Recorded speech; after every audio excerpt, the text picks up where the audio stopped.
I'm happy to announce Renaud Lifshitz and his talk, Android Geolocation Using the GSM Network.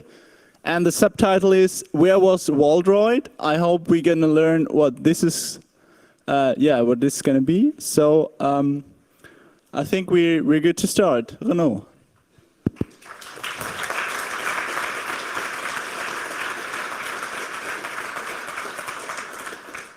Thanks. Hi, everybody. Welcome to my talk. First of all, let me introduce myself. I'm Renaud Lifshitz, coming from Paris, France. I'm a computer security engineer. I do mainly penetration testing, security trainings, and security research in my company. And my main interests are security of protocols. That means authentication, cryptography, information leakage, zero-knowledge protocols, and so on. And another interest is number theory, probability testing, factorization, and so on.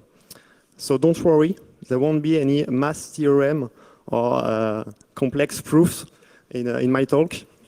Don't bother with that. So first of all, why Android and not iPhone or BlackBerry, for instance? Why not?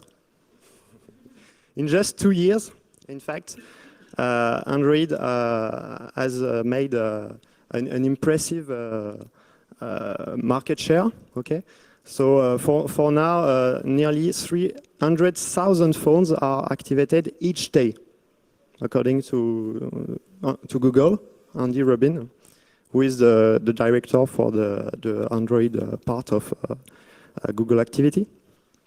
And now Android sales overtake iPhone since summer.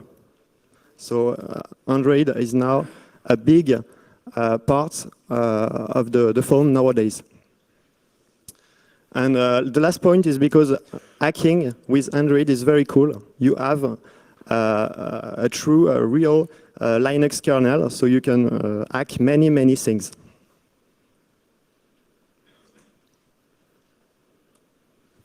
So these are the market shares for Android phones, iPhones, BlackBerries. So you see now Android is becoming the second largest market share in the US. Well, no, let's talk about the geolocation, because this is far more interesting than a little introduction. So to geolocate a phone, you have different ways to do that. Okay, you can use the integrated GPS you have on most phones. Okay, the GPS is very accurate. You can have a 3 or 4 meter precision with the GPS. But the problem is that you need a GPS in your phone. This is not the case for all phones nowadays. Okay, and the user must switch it on.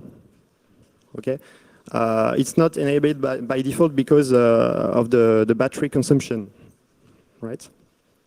Another problem with the GPS is that it doesn't work inside the buildings because you don't have the satellite view, nor underground, for example, in the subways. Okay, so you can't locate yourself in the subways or in the buildings. So that's a problem. Another way to geolocate yourself is to use Wi-Fi. Okay, Wi-Fi, on the contrary, works inside buildings. So you can locate yourself at work or at home. No problem with that. But you need Wi-Fi on your phone. You need to switch it on. And it's far less accurate than GPS because the coverage for a Wi-Fi access point is about 300 meters. Okay, so it's not very accurate. Okay, and you need, of course, access points in order to triangulate your position. Okay, if you don't have any access point near your building, you won't be able to locate yourself, right? So these are the two classical ways to locate yourself. The last way, and the most interesting way, is the GSM location, right? So here you don't need a Wi-Fi or GPS. So it will work with all GSM phones, okay? And it can be done from the network side. You don't have necessarily to install an application on your phone to have a smartphone, okay? With a very old phone, you are able to geolocate yourself because this is made from the network side, okay, and not from the user side. The disadvantages are you have a very low accuracy, okay. GSM cells can extend to nearly, I think, 30 kilometers. So in cities, in big cities, there is no problem because there are lots of BTS, that is to say GSM access points. So in the cities, you have a quite good accuracy, which can be a 100 meter. But when you are far from the city, for example, in the seaside, you won't be able to geolocate precisely, okay? And of course, you need GSM coverage, but it's easier to have GSM coverage than to have Wi-Fi coverage. So how does it work? How can you locate yourself using GSM? You have to know that every GSM cell, every BTS, which means base transceiver station, is identified by actually 4 numbers, okay? First number is MCC. MCC stands for Mobile Country Code. This is the country code you are in, okay? So these are normalized codes, which are not the prefix you dial on your phone. These are other codes, okay? For instance, in Germany, it's 262, right? Second number is MNC. MNC stands for Mobile Network Code, and this is a code for the operator, for the network operator, right? For T-Mobile Deutschland, for instance, the code is 1, okay? Because this is the first network operator in Germany. Third number is a code about the area you are in, okay? So cells are grouped into areas. And usually big cities are divided in 5, 6, 7 large areas, which can be more for some cities. And in an area, you have different cells. So the last number is the cell ID, which is the code for the ID in the area, right? So with these 4 numbers, you are able to know in which cell precisely you are.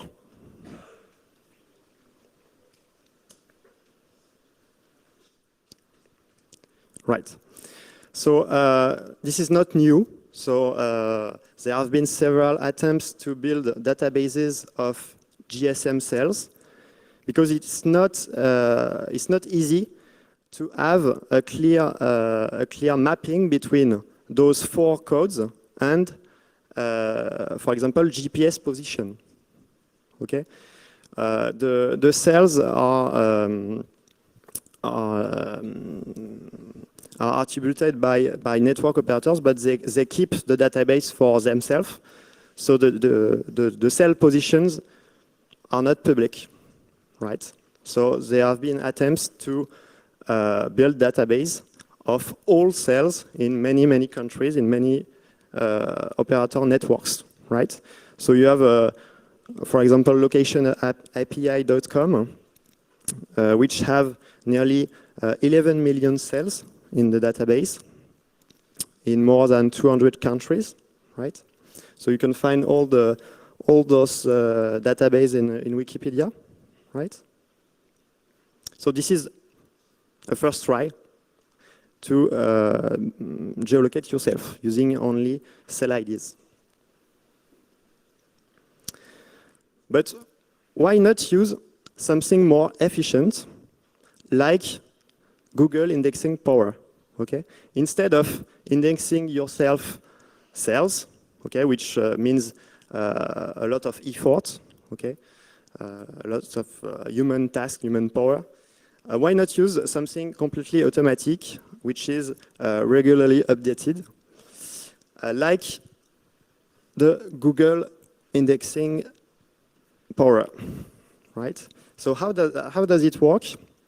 It works using Google cars. I'm pretty sure you have already heard about Google cars. These are the cars that build the Google Street View, okay? That takes pictures of all streets, okay? The Google cars not only take pictures of streets, house, and all the surroundings, but also index all Wi-Fi access points and all GSM BTS, okay?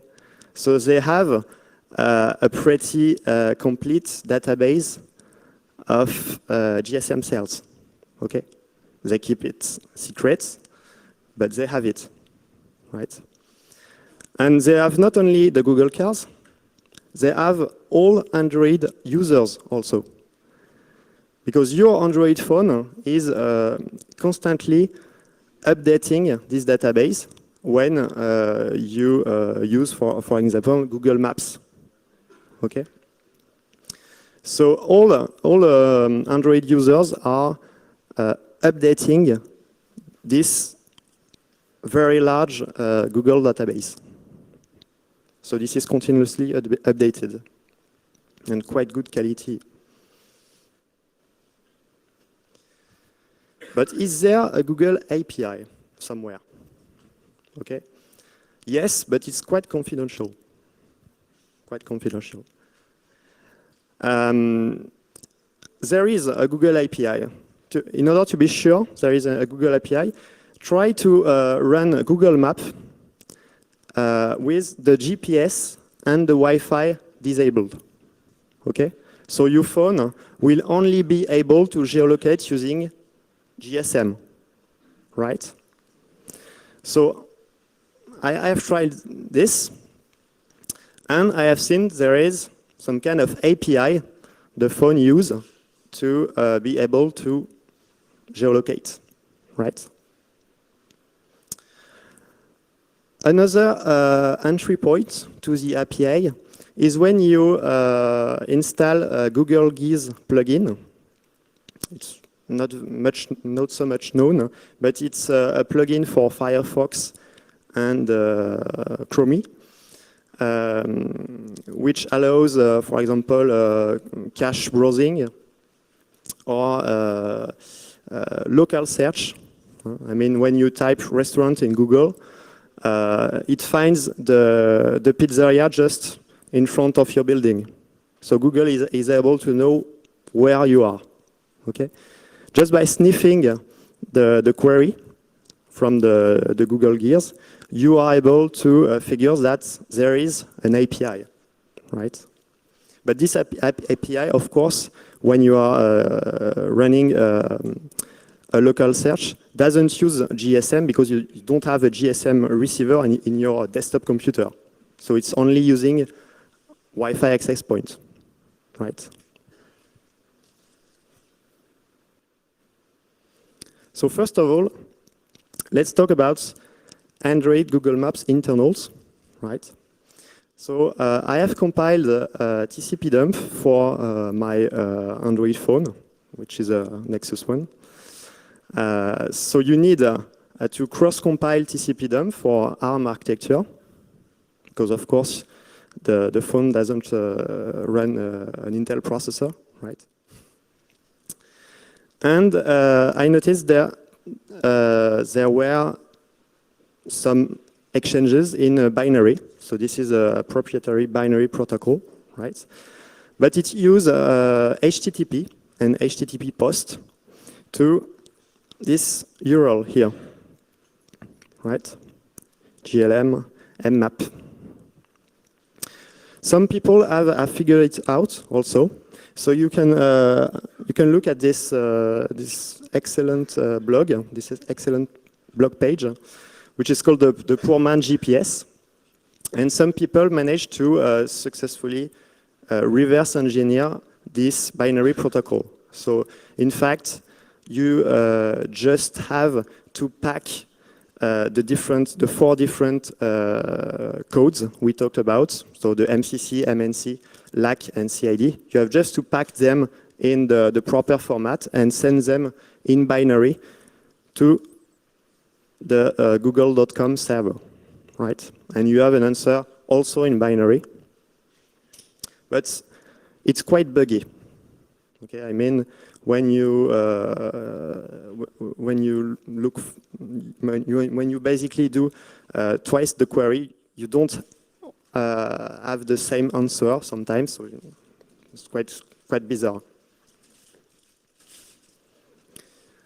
Have a look now at Google Gears, sniffing Firefox plugin. Okay, and now it's a lot easier because it's simple JSON, right? So it's plain text. You don't have to reverse engineer many things. The only problem is that it only use Wi-Fi and basically no GSM, right? And you have a quite confidential page which talk about Google Gears API on the google.com website. Officially, it's deprecated in the page, okay? But it works very well. It's not buggy at all. It works very well. It's easy to use, easy to understand, and it's regularly updated, okay?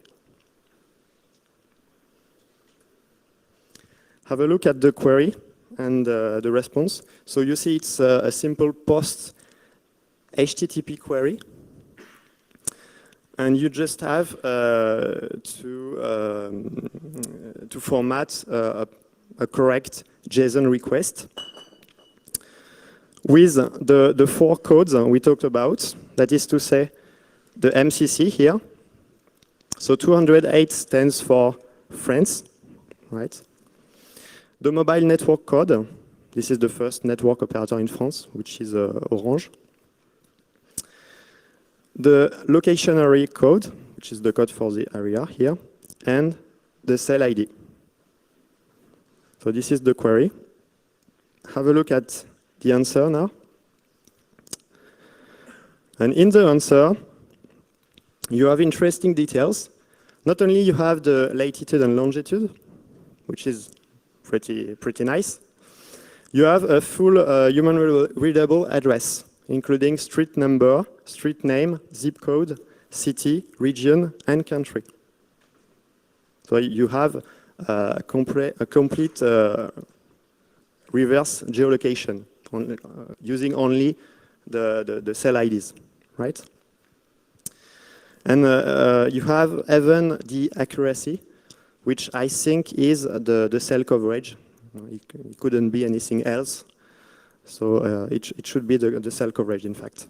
So here you see the accuracy is not so good, 500 meters.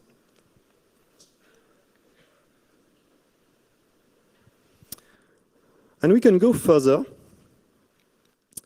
by mapping the entire GSM network in a given area, right? Using sniffing, because every single BTS broadcasts its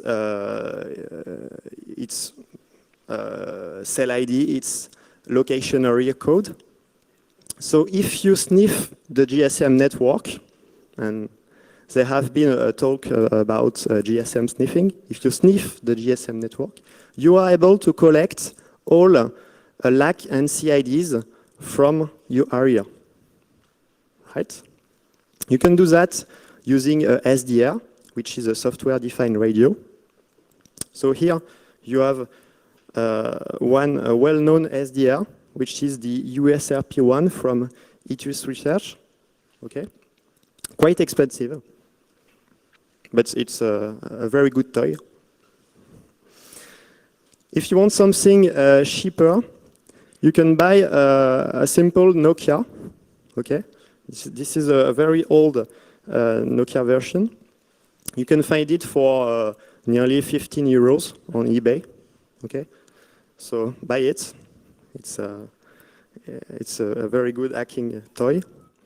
And you will be able to sniff the broadcast from the BTS.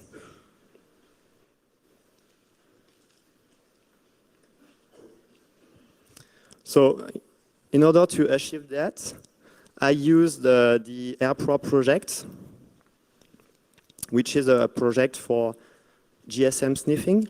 Okay?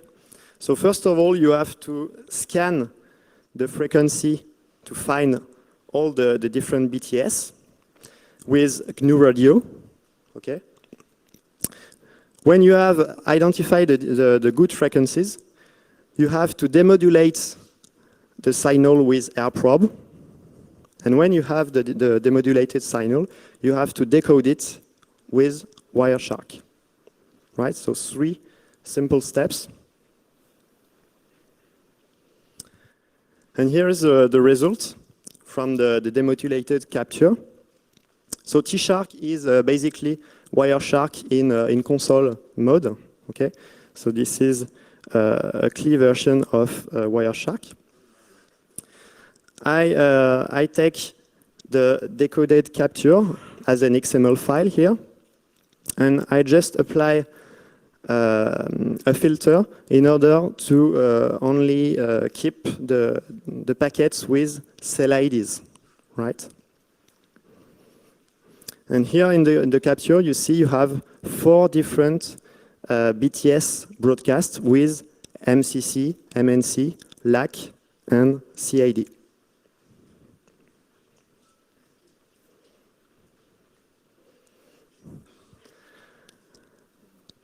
And I was able to map nearly 1 square kilometer of Paris from my bed without moving from my home, just by using the USRP and listening to broadcasts.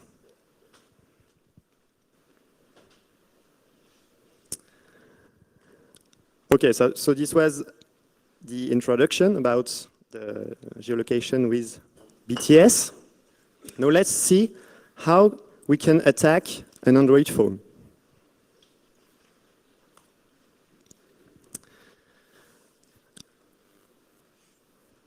So Android uses a specific logging facility, which is quite unknown, and it's unfortunately enabled by default. Okay, Android has 3 or 4 different logs. It depends on the Android phone you have. Okay. These logs are not plain text file like log in Unix or in Linux. Okay, these logs are in fact circular memory buffers, right? So it means they have a very limited size, and they will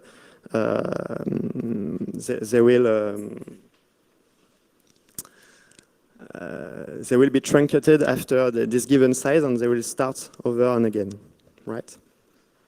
These logs files are actually handled by character device files, like character device drivers in Linux, right? So character device drivers are not easy to handle. So there is a built-in tool in every single Android phone, which will help us, fortunately, to manage these logs and to read these logs. The tool is the logcat tool. Have a look at the logs.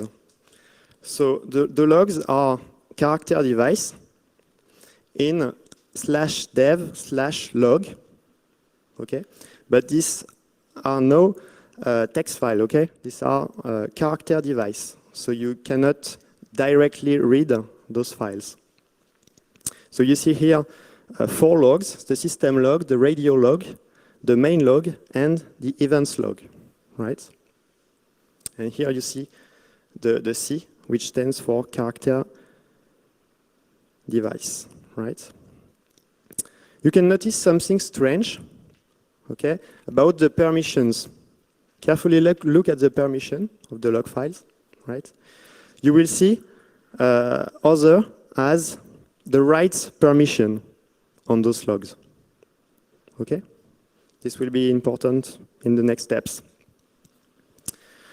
Now with the logcat utility, you can have a look at the log size, okay, using logcat -b. This is to select a given log, okay, and -g is to query the character device for its size, okay.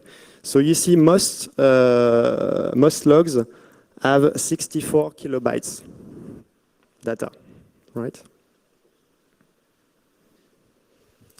Have a look now at the contents of the log files, okay? So if we try to read them as standard log files, we will see that in fact they are in binary, okay? So you have text in them, but you have binary fields, you see, on the very first line, for example. So what does it stand for? In fact, some data are binary encoded, like, for example, the timestamp for the events in the log files. So these are for the timestamps or the PID of the program that issues the lines, right? Now have a look at the radio log, which is probably the most interesting log on Android phones. So issuing a logcat with the radio log in the verbose mode, so in order to show the time -v. And -s is to set a filter on the log in order to have only the log files from the RILG daemon, which is the daemon that handles the GSM chip on Android phone, right? So what can we find here? We can find lines with the operator keyword, and at the end of the line you have the MCC and MNC of the operator, right here. And in other lines with the keyword registration states, you have the LAC, which is the location area code. So in what area you are, and the cell ID, which are eggs encoded, right? So here you see you have two different cells because the cell ID is different. There is a small difference in the cell ID, you see. And you have the corresponding time in the logs. So that means you have a complete history of your trip during the day in your Android phone, right?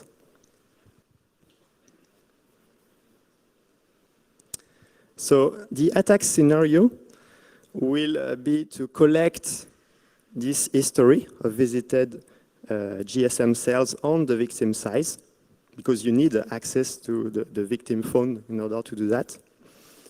But you don't need any prior access. I mean, if you have access at a time, you will be able to read the history, so you will be able to see where was the victim, 1 hour, 2 hours, 3 hours before, okay?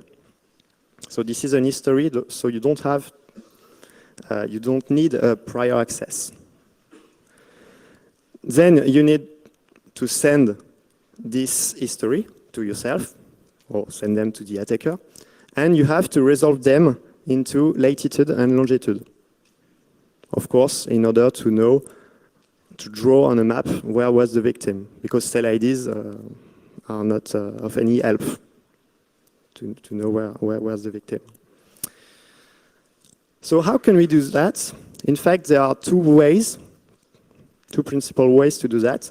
You can do that locally. Here, this will mean you have physical access to the victim phone, right? So this can be your friend phone on the table. This can be your kid phone, your spouse phone, for instance. So if you have physical access, no problem, okay? We'll see that in a few slides. Or you can do that remotely, but remote here doesn't mean we will use a remote vulnerability. In fact, we will better use a local vulnerability and a bit of social engineering, or not. It depends. So how does physical attack works? You just have to connect the victim's phones to the attacker computer via USB. So if you have access to a phone, just for a few seconds, you take it and you plug the USB cable and you dump the logcat, the radio logcat. Okay? This takes only 3 or 4 seconds. This is very, very quick. Okay? And it even works if the victim's phone is locked, thanks to the USB debugging function you have on Android. Right? So this was the physical attack. Now let's talk about the most interesting attack range, the remote attack. This will allow you to remotely spy the victim using a malware. So you need a local access to the phone. So the best way to do that is to install a malware on the phone, which will abuse either the trust of the user, okay, or the Android security model, because there are flaws in this security model. So this will require a bit of social engineering or some flaws.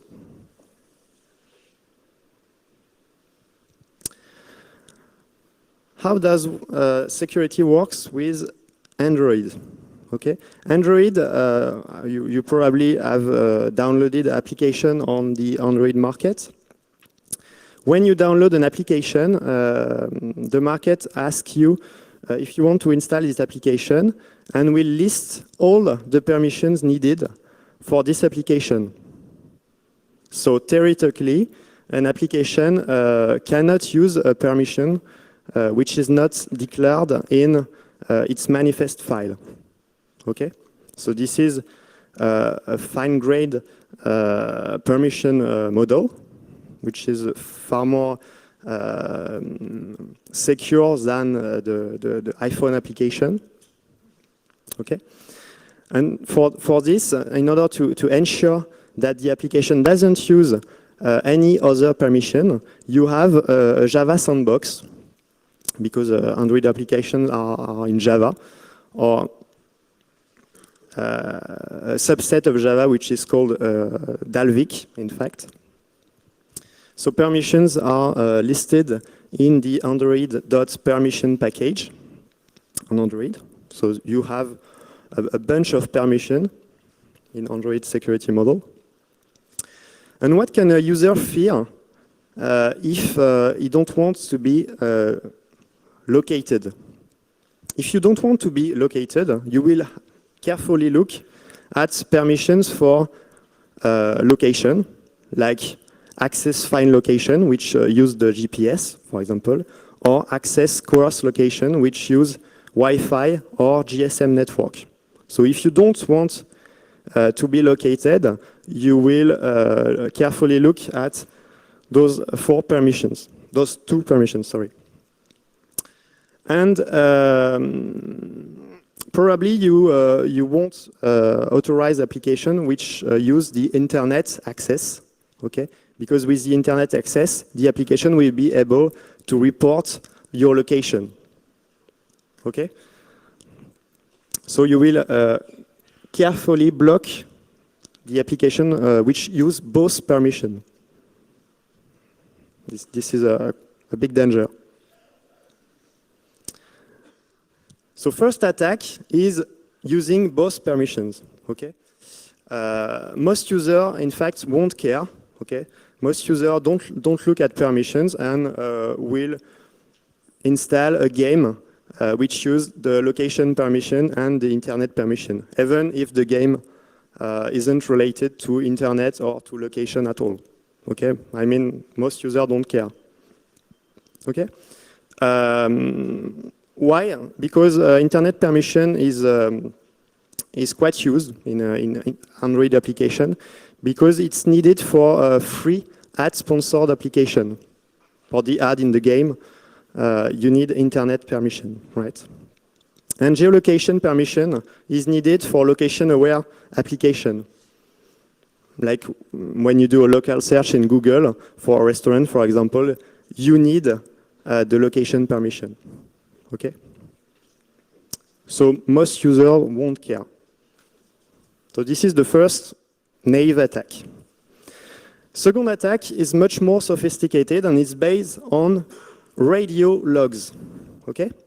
Instead of using Android geolocation API, you only read radio logs, so you don't need the location permission, any location permission. You just need the read logs permission. Okay?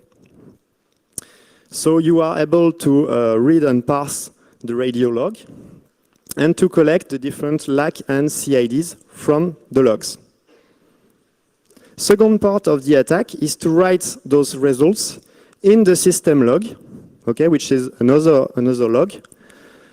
And you don't need any permission to write to system logs because this is used for debugging. Okay, so you can write anything in the system logs. You don't have to declare any permission to write the system log. Third step is to voluntarily crash the application, for example, using a null pointer exception or that kind of things.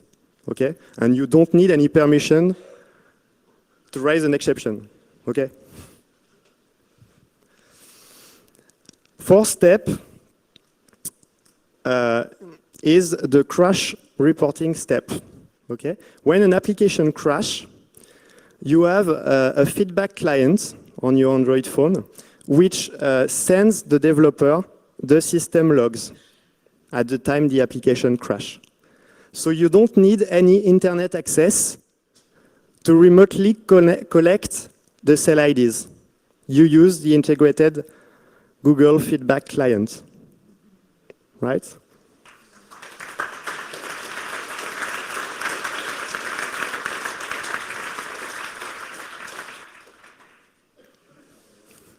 So this is the principle for reporting bugs, okay? You have an angry user which finds a bug, who report the bug to the developer, and the developer fixes the app, and the user is happy. So this can be abused, okay? Here is a voluntary crash in the application. So for example, a null pointer exception. So the application crash, and you have the choice to force close the application, okay, or to report the crash. And when you click on report the crash, the system logs will be sent to Google, and Google privacy condition explains that they share the system logs with the developer in order to fix the program, and the developer in its developer console will be able to see all user reports by exception types. Okay, so here you have out-of-memory errors or null pointer exception and all the reports. So this is second attack. Third attack is even stronger because you don't need any permission. You just use the Android NDK. Android NDK is the native development kit for Android. And NDK allows developer to completely bypass permissions model because you are able to call native code from your Android application. This is to say you are able to execute C or C++ code directly in your Java application. And of course, this C or C++ code does not run in the sandbox. So you are able to read any file on the phone, to write to any file on the phone, to execute any code, and to have network access without any permission needed. And force attack is the last minute ID. So if you have any feedback about this attack, I will be very happy. Okay. Force attack is a man-in-the-middle attack during application download over Wi-Fi. Okay. Since Android 2.1, you have a new system for downloading applications from the market. Okay. You have a download manager, an integrated download manager, and this integrated download manager works in plain text HTTP to download the application. Not only to download the application, but to see the application name, application description, and application permissions just before downloading the application. So by doing active man in the middle, you are able to change application description, you are able to change application permission, which will be shown on the phone, and you are even able to replace the application content by another content, which can be a malware, for instance. So when the user downloads a game, for instance, he will in fact download another program, which can be a malware, without noticing it, because the Android download manager only checks for a digital signature, which means the applications come from the Android market, but you can replace an application by another. And the user won't notice anything because the application is signed. So this is the query used to download an application in the Android market. So you notice it's simple HTTP in plain text. So no problem to do active man in the middle.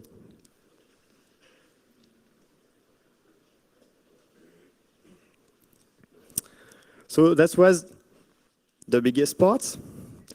But we can do more than geolocate users. Okay? There are much more interesting information in the different logs, because here we have seen what was in the radio logs, but you have actually other information you can find in radio logs or in other logs. Okay? You have all phone calls, okay, numbers and duration of phone calls. And you have even all SMS messages. All contents of SMS are in logs. Okay? They are just encoded in a well-known format, which is the PDU format.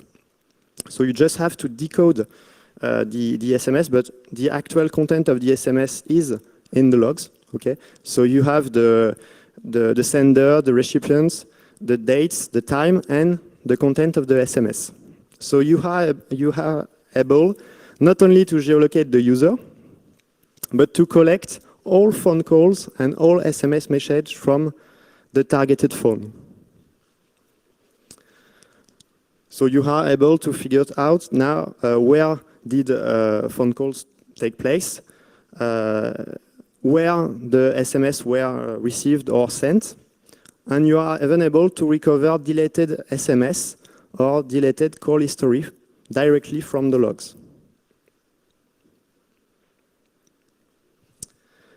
So what's the history length? How much time you can recover by reading the log? This is actually a good question, a difficult question, because it will depend on log filling. I mean, if the user has moved quite quickly for the last hours, or has sent several text messages, for example, or has issued several phone calls, the log will fill very quickly. So you will be able to recover only a few hours of activity. But if the user hasn't traveled a lot, hasn't found a lot, you will be able to recover the activity for a whole day. Okay? But remember, with the logcat tool, you can change the log size, and you can, in a malware, you can multiply the log size by 10 or by 100 in order to be able to gather user activity for a month or for 2 months. So now you have complete geolocation, calls, and SMS history tracking with nearly or no permission needed.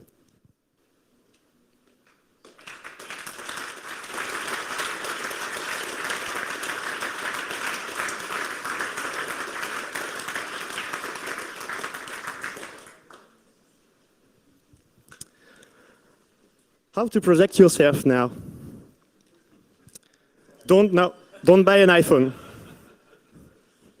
I mean, Android security model is quite strong because for each application you have a different user ID and group ID, which you don't have on iPhone. Okay, iPhone applications share the same rights. You don't have so much fine-grained permission model in iPhone. Okay, and you don't have hidden or forbidden API on Android. I mean, Apple can forbid API usage. This is not the case on Android. So the security model is much more stronger in Android phone. So don't buy an iPhone. Okay. A few recommendations. First of all, carefully look at applications that use the NDK. Okay. Does anybody in the room care about that? It's nearly impossible to see because you have to download the APK archive file and extract it in order to see if there are .so files in it. Okay. You can't do that from the phone before downloading the application. So this is actually a hard part, right? Be careful also not to install any application requiring read logs permission, because we have seen that this allows the developer to recover your entire location, calls, SMS activity. So don't install any application requiring read logs permission. Don't submit bug reports, or at least disable the submission for system logs, because you have the choice. By default, system logs are sent during bug reports, okay, using the Google Feedback client. But carefully have a look at the Google Feedback client and uncheck the box which sends the system logs. So you will be safe. You can reduce the logcat buffer size for your privacy. Okay, so this is a bit tricky and a bit buggy, but you can try logcat -r and logcat -n to play with the log size and the buffer numbers, right? You can clear your logcat regularly, so this is very easy, and you don't need any permission to do that. So even with a non-rooted phone, you can clear your logcat, for example, in a cron task or using a dedicated application. So this can be done with logcat -c, or you can disable radio logs, but it's a bit tricky and you probably need root access to do that and to patch the startup scripts of your phone. So this is a bit hard. Have a look at a small demo now. So this was very hard to do an actual scenario here because I didn't travel a lot this day. I stay here. So this is not very interesting. I will show you just how to actually, okay, the virtual machine crashed, so this, this is not a good case. But what does the tool? I will release a Python tool after the event that actually dumps the logcat when you connect your phone via USB, dump the logcat, collects the different cell IDs, and resolve the cell IDs in latitude and longitude, and builds a Google map with all the different positions in the day, okay, with their associated dates and time. So you see here, this was last August. I went back to home after work. So my work is nearly here. You see, I've left the work at 20 past 6, and I arrive at home nearly 14 minutes after, but I stay at home up to 11 p.m. Okay, so you have here nearly 5 hours of history in the phone. But I travel quite a lot because I cross nearly all Paris in order to go back home. So I will release the Python tool in order to do that, to automatically do that from any Android phone. This will be on Google Code, right? After the event.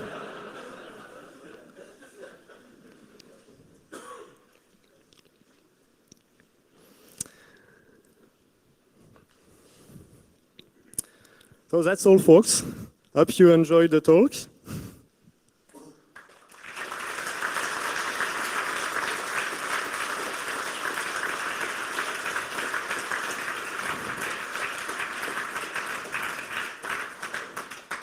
Many thanks for attending. If you have any questions, feel free to ask them. All right. Thanks very much for the great talk. Time for questions. Can we get your mic and you use this right?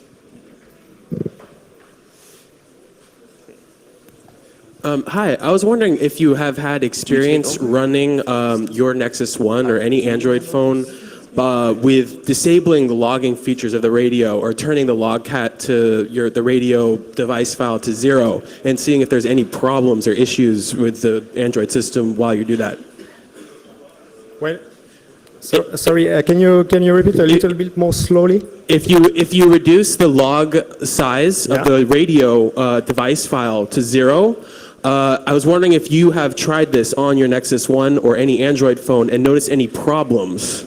Actually, I never tried to reduce to 0 the log file, but it won't raise any issue. I mean, the radio log are never read, so this is not a problem if you reduce the log file at the minimum size. I don't know what is the minimum size actually, but this won't be an issue, and this is recommended for privacy.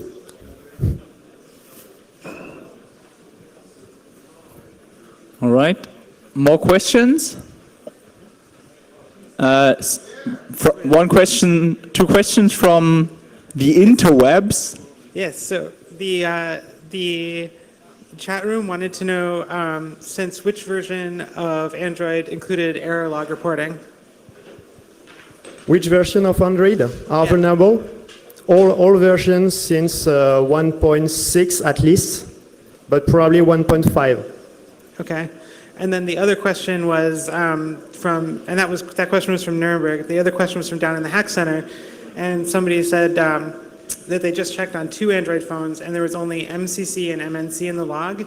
Could it be that the information recording the cell ID is only acquired and logged if Use Wireless Networks is activated in the My Location settings? Perhaps they have not enabled the geolocation by network in their settings. Because you have an option to use Google Maps even if you don't have any GPS or Wi-Fi. So there is an option which is called, I think, use network location or something like that. Perhaps it's not enabled. All right, more questions from the audience in the back.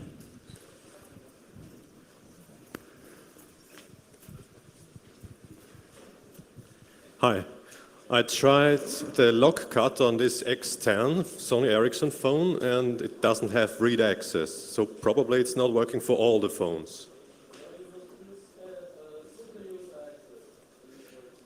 He said every phone is possible. With root access, of course, I can log all things, but normal users doesn't have read access on all the logs he mentioned. What did you actually try to do? I used the terminal application, Yeah. which is quite similar to the debug mode, and typed logcat and says permission denied. No read access for other users. Yeah. RW. Yeah, that's normal because the terminal application hasn't the read log permission, so you cannot read the logs from the terminal application. Okay, you so need in to read the debug log. mode you have more rights. Sorry? In debug mode, I would have more rights. You mean? I didn't catch, sorry. Okay. Would he have the permission in debug mode? In debug, no. It depends on the application. The terminal application doesn't have the read logs permission, so you cannot read the log unless you are root. Okay, when you use a rooted phone, you will be able to read the logs with the terminal application. Or you can read the log from an application which have the read logs permission, or from NDK, from a native application which use NDK, right? Other questions? Yeah, you said that NDK does not use the rights management. So if I download any app from the market, can it be that it has more rights than actually listed on the rights list because it uses NDK internals? NDK-enabled applications will have more rights, which doesn't mean they will have all rights, because they will be limited to Linux permissions then. Okay, but it means that not every right needs to be listed in the rights list when it uses NDK. Sorry?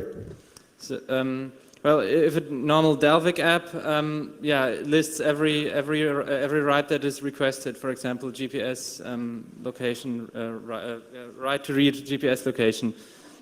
But if you do it over NDK as an app developer, this right doesn't show up in the list. Is it correct?